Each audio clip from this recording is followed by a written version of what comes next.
Welcome to the Wealth Talk podcast. My name is Zach. I'm your host, and today's topic is going to be absolutely great. We're going to be talking about foreclosures and specifically title work with foreclosures. I've been doing foreclosures for a few years now, and let me tell you, I've made some interesting mistakes that we will talk to you guys about today. But I want to introduce two guests, real good friends and colleagues of mine. They have helped me so much. And let me tell you, they have probably saved me tens of thousands of dollars, even though I've had to spend tens of thousands of dollars. They work for Commerce Title here locally in South Louisiana. Please welcome AJ and Parker. Gentlemen, how are y'all? Good. Hey, Zach, how you doing? Good. So thank you guys for joining me. This has been an episode I've been wanting to talk about for a while. I love real estate. I love investing in it. It is so much fun. But if you don't do research, if you don't know how to do things properly, if things aren't done properly, things can go bad very, very quickly, especially with title work. And that's kind of what we're going to get into today. But before we do, you guys have to introduce yourself. So Parker, I want to start with you. Just introduce yourself, tell us who you are, and give us a quick 5-minute spiel. 5 minutes. Yeah, you can keep it 30 seconds, This is so my name is Parker Marschall. I am an attorney at Commerce Title. I'm in my 10th year here doing real estate transactions, title work. Have a national audience for this in Louisiana. Attorneys are the settlement agents. They are the ones in the closing, sit with you and sign the paperwork, sign here. Zach, I don't know what else you need from me. That's perfect. No, that's perfect. That's it. Yeah. AJ, you've been AJ doing works here too. Yes, and he's personally helped me with some fun stuff, which we'll talk about that later. But AJ, just give us a little introduction about you. Well, I'm pretty much the same deal. I'm a title attorney with Commerce Title. I haven't been doing this quite as long as Parker has, but I've been doing it about four to 5 years now. And there's always more to learn, and I know enough to get by, but there's plenty more to learn. So that's true for all of us. It's a complicated business, but Well, so and I came into this before I was doing title work. I was in criminal defense, and I clerked for some judges who were handling criminal cases. But AJ's background helps him out a lot for a lot of our complicated projects that we put him on. He has experience as a landman, correct, AJ? Yeah, I started out in Louisiana, and then I moved to Texas after a couple of years. So I was a petroleum landman for about 8 years total, and going to the courthouse doing title research, it dovetails well with what we do here. Although I'm not abstracting anymore, I'm examining. But I was knocking on people's doors and trying to get them to sign oil leases. So it definitely helped out a lot on the title end of things.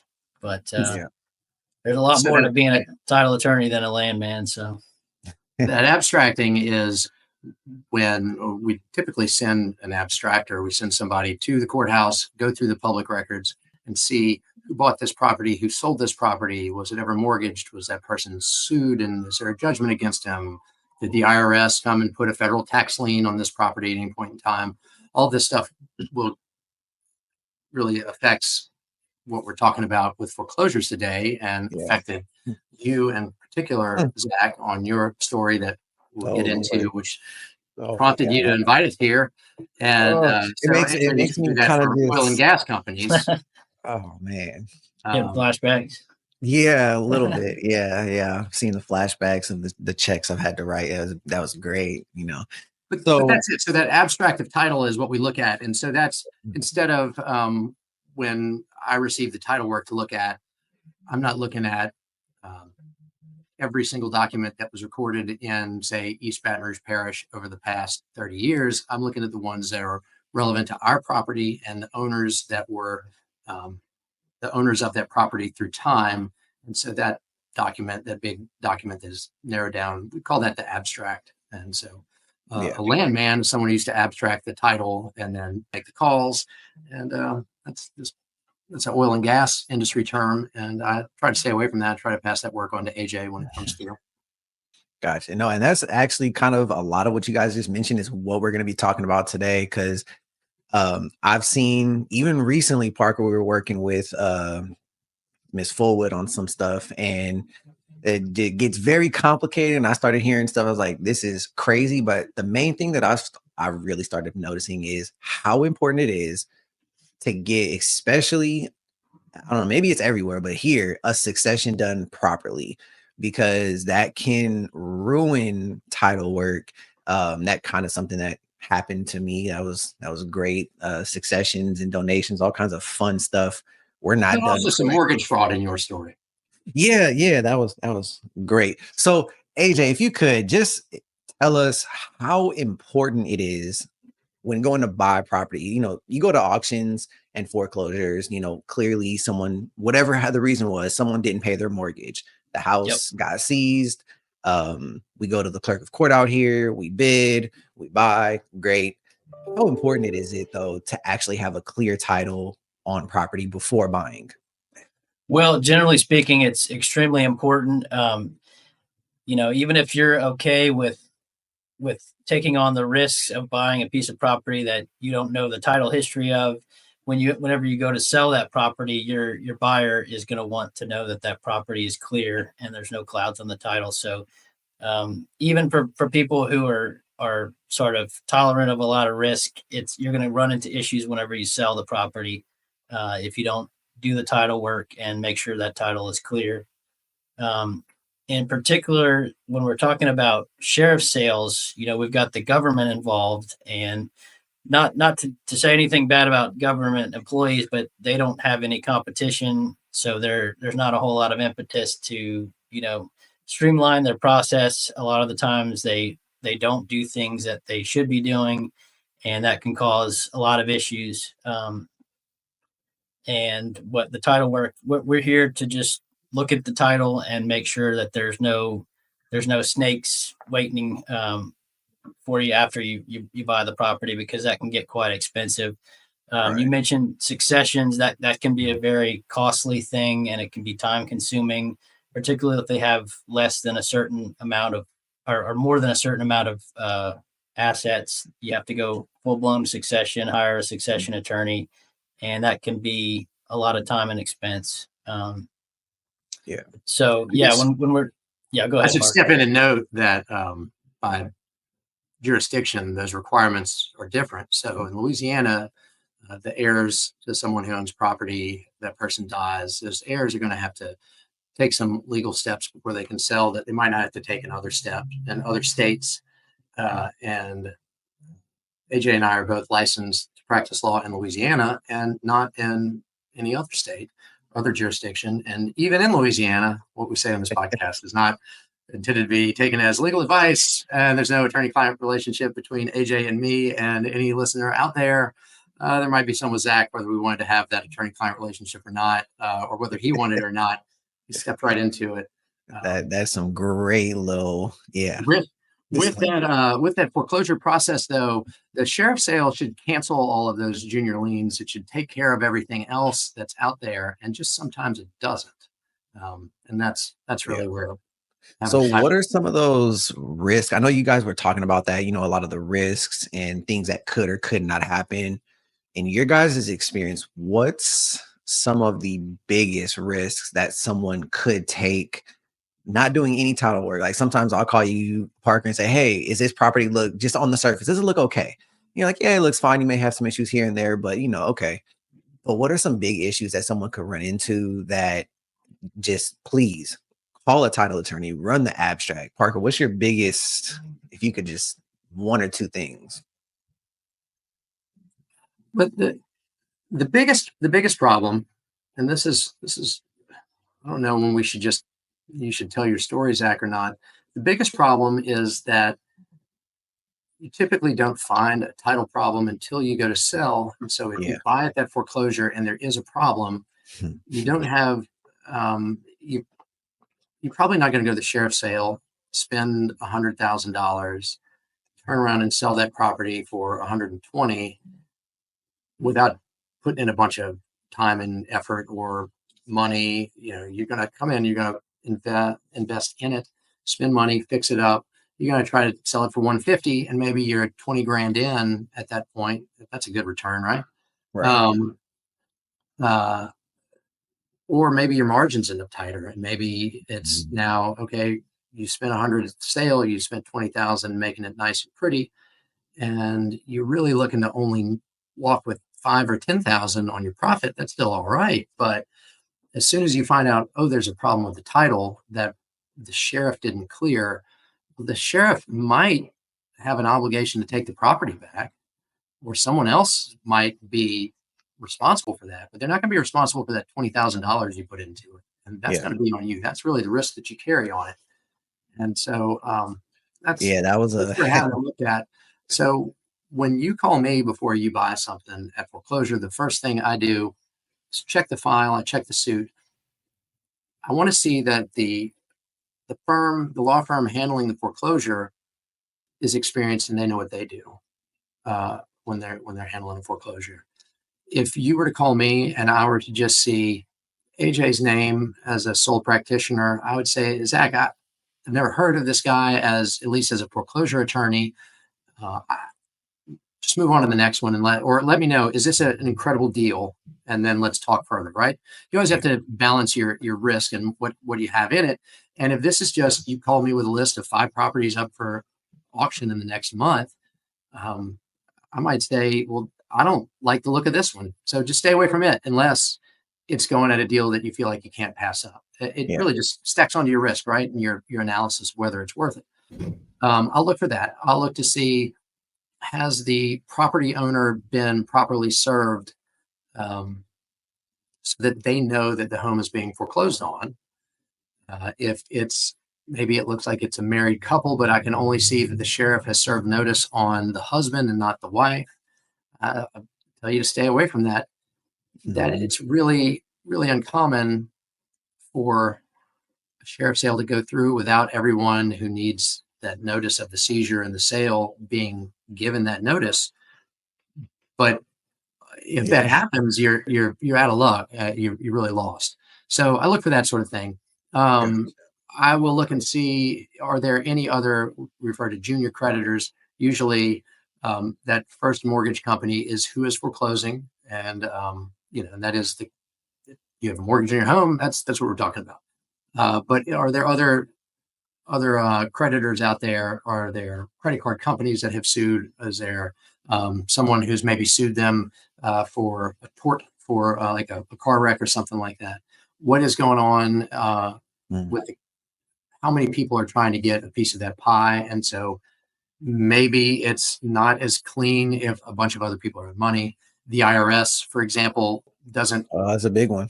They don't care about it. I think the federal government has sort of a stance of not kicking people out of their homes, but they have 120 days after the sale and at the district level to come back and say, we want to undo that sale because we think that it didn't sell for enough money, right? So the IRS is owed $20,000 on that home that you bought for $100,000, and they think, ooh, we could have gotten that 20,000. So we're going to give you back your money that you spent, that 100,000. We're going to take it. The U.S. Marshall will come and seize it. It'll be sold at a Marshall sale. They have a 120-day redemptive period that they can come and undo that share sale. And so if in the meantime you've spent money on it, then the IRS doesn't have to give you back that money. That being said, the IRS doesn't want, they're not coming in to foreclose and seize and sell a house. That's the idea is that if someone is really ripping off the IRS on like a large development, and we're talking about huge liens, that they can come millions of dollars. Yeah, we're talking about a lot of money here. The IRS has to really be looking at this and paying attention to it. So I've not ever heard of that happening. It just is a thing that's out there. I definitely had a sale fall apart. Someone wanted to flip a home. They wanted to have it flipped in 90 days. That was their plan. And I said, well, you're going to have to wait 120 days before that title becomes insurable and you can get a buyer who's going to come in with a loan from a regular, ordinary consumer. Right. And it just didn't work for them. And that was it. They called and they said, "What do you think about this?" I said, "Well, the IRS is a lien, so you're going to have to wait 4 months, but I wouldn't worry about it. I think you're going to be fine." And they said, "No, we're not. This doesn't work for our timeline for when they needed to get that cash flowing through again." Yeah. Um, So you're that's saying about that it. There there's you go. Is I look definitely for risks. are the people involved? Do they know what they're doing? Yeah. So there's definitely risks involved with buying something like this. But as they say, high risk, high reward. And that's kind of what these properties are. I kind of found that out. It was a high risk that I didn't know I was taking, which I say that's just my fault. Yeah, that's on me. That's something that I should have done better. And I know AJ, you kind of helped me a lot once Parker he found the problem and handed it off to us and said, "Here you go, deal Yep. with it." You know, he kind of let And it be our problem. So, what would you want to add to that? well, I would say that Oh, I one think thing we to need to keep. tell the story of your problem. Yeah, no, look, this Zach, tell us the I've been story. What avoiding it, but happened, not buddy? avoiding it. So, all right, look, let's give this story. I'll give this story and allow AJ to comment on it because it was great. It was phenomenal.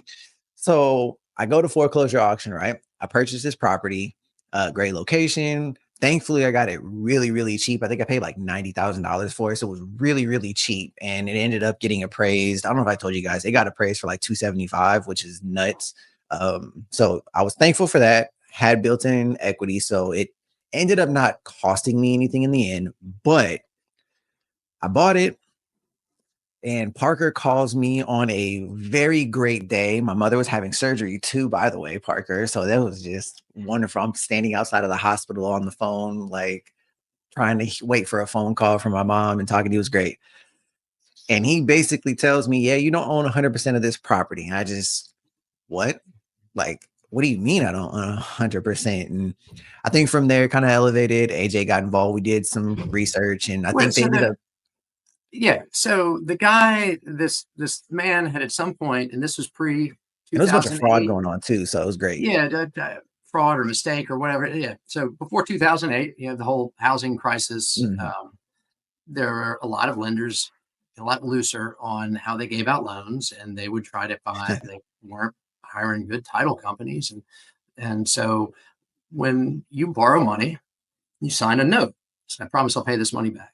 And the security agreement on that, the reason we're able to get a loan um, at interest rates that even at 8% is because there's security in it. The home is there, and the mortgage attaches that note, that money that's owed to the home, so that if I decide I don't want to pay back the money I borrowed, well, the lender is going to come and take my house from me.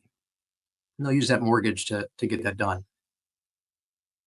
I'm married, and my wife also owns the home with me. And so, in order to be able to mortgage that property, she has to give her permission too. I can't just say, I'm going to borrow this money and put my home up as collateral. My wife has to say, yeah, Parker can borrow that money. And I also am okay with that. So, we both are going to sign the mortgage. So, in this case, Zach, the house that you bought was only signed off by the husband. His wife had died. So, she was still on title. Now her estate is on title. And she had a bunch of kids. Mm. I mean, they were grown, but those kids were owners of that property.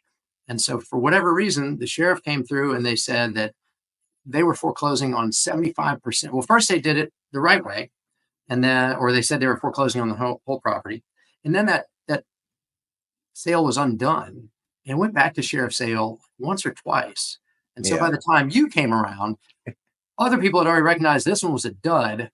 And I think Yeah. the sheriff didn't properly advertise that they were selling only Yep, that's I think correct. they advertised it, Zach, as maybe a 3/4 interest, but I'm not sure that you own that much, but that's not a They advertise story. it actually as 100. They just Yeah, say you're buying the they full said that you interest. owned all of it.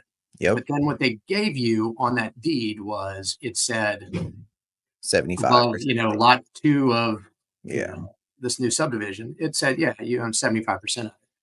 And so when we discovered that was after you had put I in, think at that point I was about, let's see, 90. We just did new drywall. So we were probably, man, maybe around 50,000, 60,000 in. So it was a good chunk of change. We hadn't finished the house. Thankfully, the contractor allowed me to not pay the roof yet. So that would have been, we would have been 70,000. So kind of, yeah. So you're $50,000 or $60,000 in on this home. When I call and I say, you can't sell this without these other people coming in and saying that they're okay with it too. And they're probably going to want some money because they own it. Yeah. We could go back to the Sheriff's Act and we could say, hey, you advertise this as being you're selling 100%. You only sold 75%. You need to take this back and give me back my money. And the sheriff might have said yes. It doesn't matter what they would have said because we know that what they weren't going to say was, hey, thanks for fixing it up. Let's pay you back your $50,000, $60,000 that you spent on it. For sure. Because we don't want you to come out as a loss, Mr. Garcia.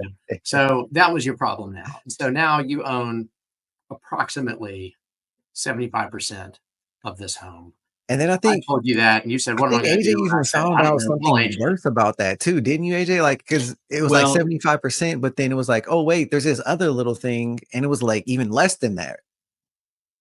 Well, I know there was another complication, which is that one of the owners didn't have capacity, so they had a mental disability, and we had to go to court and actually get a successions attorney to go to court and get her brother appointed as her agent to sell her interest. So it kind of spiraled and got more complicated than it had begun. But we had to track all the owners down. I think there were 4 of them who still had interest, and pay them to get quit claims. And some people are very nice about it, and some people are not. And we had a mix of both in that group. Yeah, and we did. So they got their blood money, and I shouldn't call it that. They were legitimate owners. They weren't scamming anybody. Felt like blood money to me though.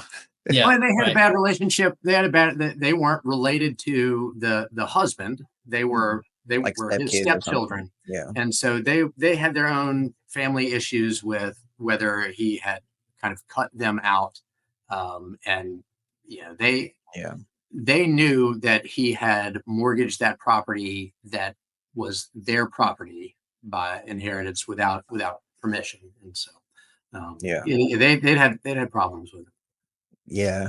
So it can get expensive. You never know what's behind the curtain until you take a look, and that's kind of what we do. That's our function. And hopefully you're buying a title policy, which we're human too. We make mistakes. If you have a policy that'll cover you in a situation like that, it'll make you whole. So we always try to stress it's good to have a title policy because we're all human. Absolutely. And it's funny because we're talking about it and we just explained it in maybe like 10 minutes. This process took 7-8 months for me. I mean, it was a long time. I bought this property in the summer of 23 and we didn't get through this until like April or something of 24. I mean, it took a long time.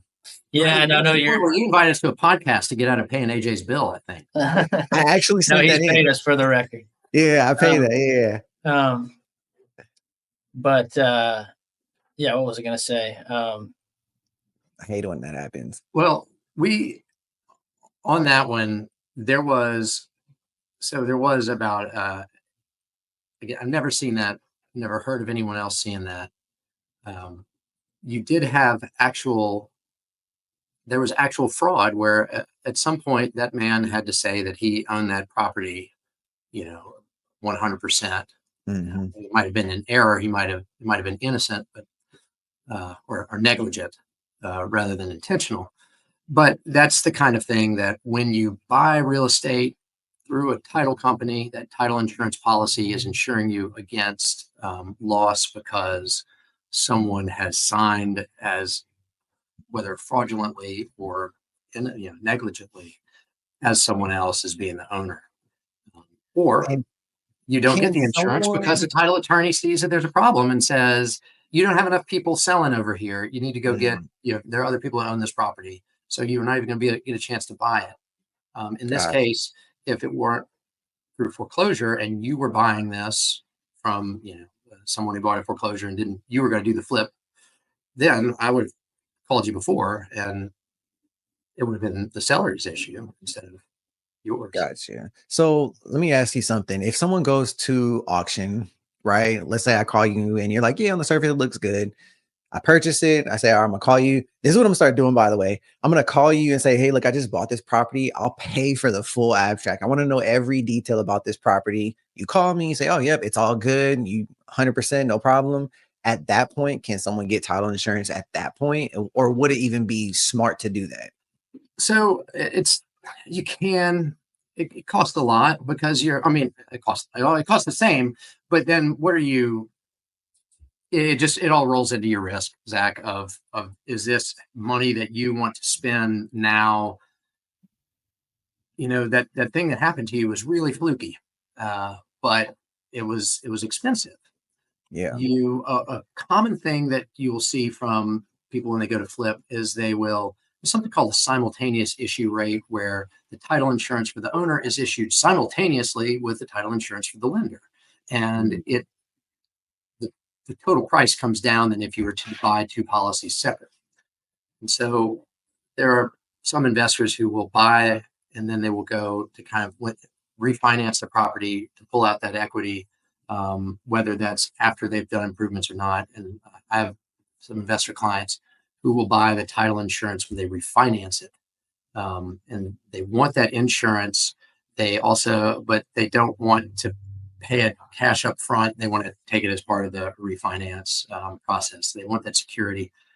But you could call and we go through that, as it is. You call and you ask me to take a look at it, and I give you sort of a courtesy look, and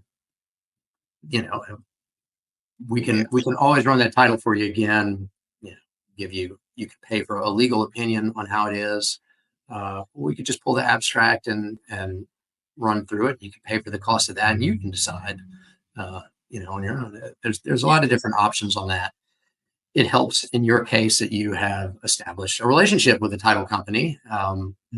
So happens to be us, but I think that that's something for any investor out there is find the relationship. There are a lot of investors who go through title companies that because they're cheap, and specifically for that reason. So you can save $100 in settlement fees, but then that just tacks on to your risk of, well, what is this company about? Are they doing good work? Do they really take pride in what they do professionally? Yeah.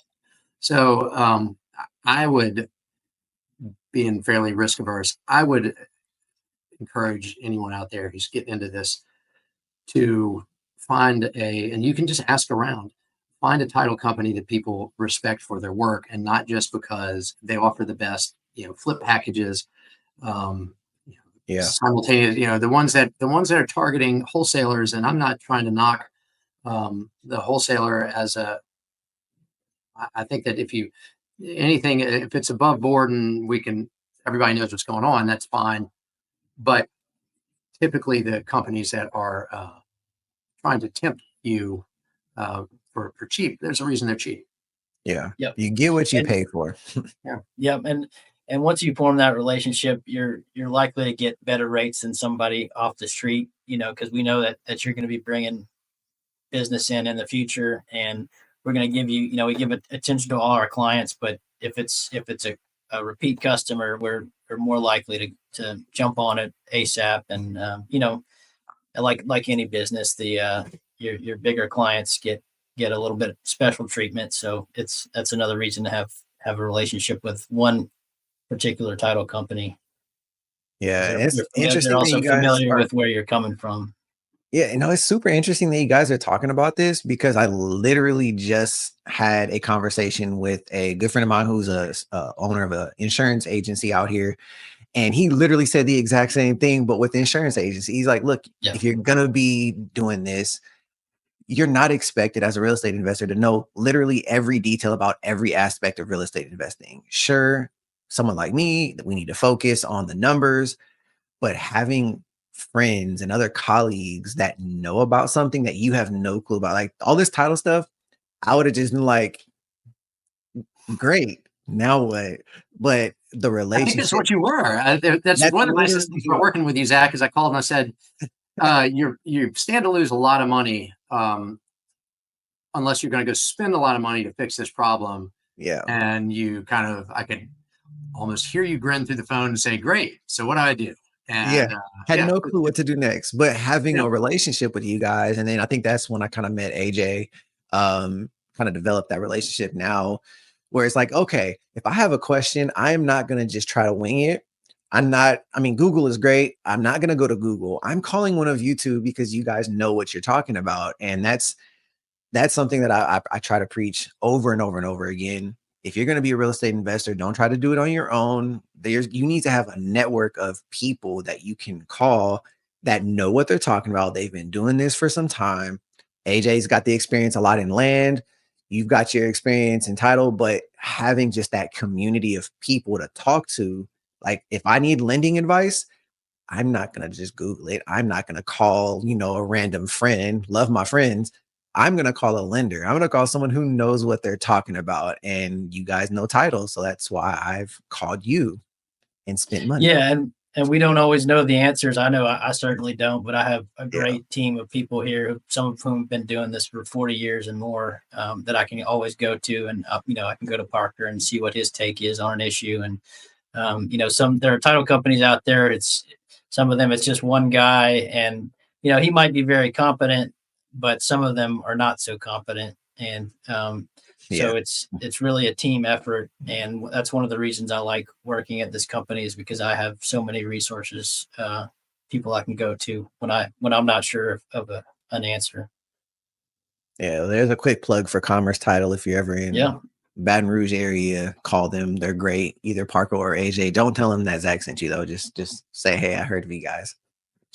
you could say Zaxxon. Yeah. So this last area that I really want to talk about is some just good tips that you guys can give to either a new or experienced real estate investor. Maybe they have done foreclosures, maybe they haven't done foreclosures. AJ, let's kind of start with you. What are maybe just some general good best practices for someone looking to get into foreclosures? Because don't get me wrong, you can get a house for cheap. Like I said, I bought that house for 90,000, put 100 into it, but it was worth 270. So I mean, it was worth it all day long, even the extra 30,000 I spent. But what are just some good general practices that someone should do before buying?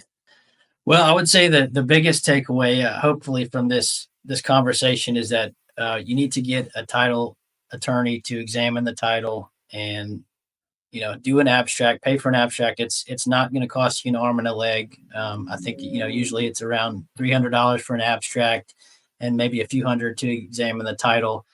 And so it's a lot cheaper than buying a title policy. You don't get the guarantee of a title policy, but you do get somebody who's looking at the title and identifying issues. So if you're going to remember one thing, I would say get an abstract done before you buy, and have a title attorney examine that title and let you know if there are any hidden monsters that are going to come and bite you later on. Yeah, I agree. Parker, what about you? No, I think that's it.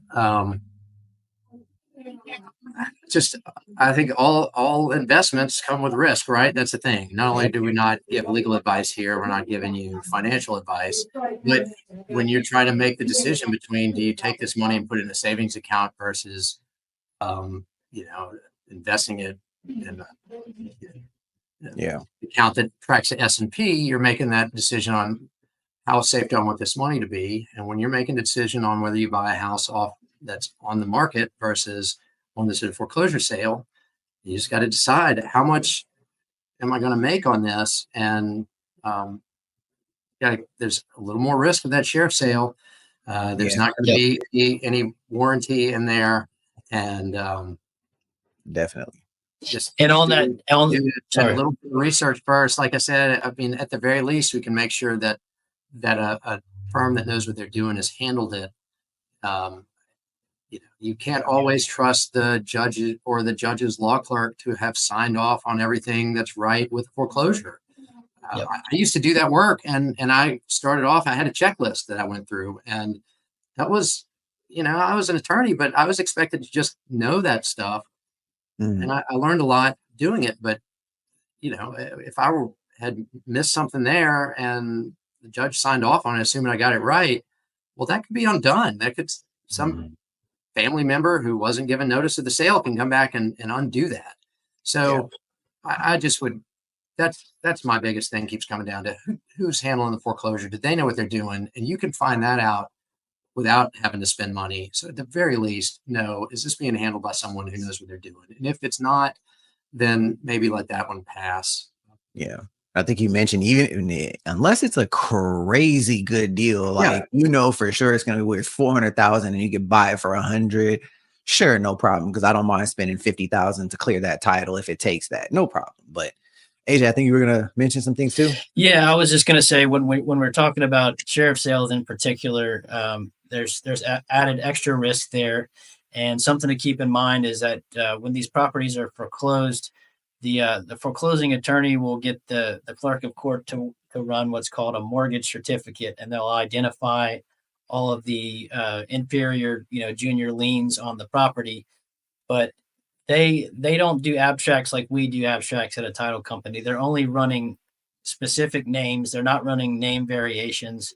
So it's, you don't get the same quality of title research that you would typically at a title company that does this as their business. So I guess that's my main point, is just there's added risk when you're dealing with a sheriff's sale or the government in general, because there are lots of statutes with lots of minutia that they have to, take care of, and they don't always do everything like they should. So have an attorney look at the title. I love that, because I say if you go into something that is risky, fully educate yourself, right? Like try to know as much as you can about that property. From my standpoint, I'm trying to know bedroom, bathroom, square footage. Like I'm trying to know that part of it. But there's a whole nother world with title issue that you have to know. Like, is it on the insurance side of things? Is it in a flood zone? Because that is going to make a difference on your insurance policy. That also, believe it or not, makes a difference to a lender who's lending you money to do construction. If it's a flood zone, they're going to raise your rate. And it's like there's so many other, but if you educate yourself and you know as much as you possibly can about a property, sure, something may come up, but at least you've done your due diligence. And that's what I keep hearing from you guys is you have to just do your due diligence. Like you have to call somebody. Don't just wing it, right? Like, I'm not going to just, sure, I'll go buy this property. Why not? Someone told me it was good to go to foreclosure, so I'm going to go buy one. Like don't ever do that. Yep. It's a lot cheaper to do your due diligence than to repair, a mistake afterwards. So yeah. Absolutely. So I don't want to keep you guys too long, but one last area. We've talked a lot about title work, and hopefully people can see how important it is to do the research before, even after you go to refinance and all that, making sure you have a title company that knows what they're doing. But if there was just one quick sentence that you could give everyone, Parker, to remember when they're getting ready to do this, they hear this little voice in their head, and it is Parker saying, what would it be? Close with confidence. Commerce title. I love that. That was time for me to plug it myself, right? I had a feeling that was coming. I'll give you an alternate. Caveat emptor. Buyer beware. That's a good one. I love it. Yeah. Buyer beware. That's so great. Well, look, guys, I appreciate you guys. This conversation has been filled with excitement, and on my part, a lot of disdain, if I can say that word, because I've had to relive some memories. But I really do appreciate both of you for taking the time talking. Hopefully people can take something away from this and learn, because that's what we're here for. Absolutely. Yeah, it's a pleasure to be here. Happy to be here. This is my first YouTube appearance, so I appreciate it. It won't be the last. Trust me, I have so many other questions for you. So looking forward to it. Absolutely. No, again, thank you both. And if you haven't thought about it already, go ahead, hit that subscribe button. If you have any other questions about title work, put them down in the comments. I will be sure to forward them to Parker and to AJ, and they may give you the most lawyer answer ever, but at least you'll get an answer. So feel free to comment. I'll leave all of my social media down below so you can go ahead and follow me. Parker, AJ, any final words? Thanks for having me. Yeah. Thanks for having us. We're happy to share what we know. Absolutely. Thank you both. And until we see each other in the next episode, remember to stay wealthy.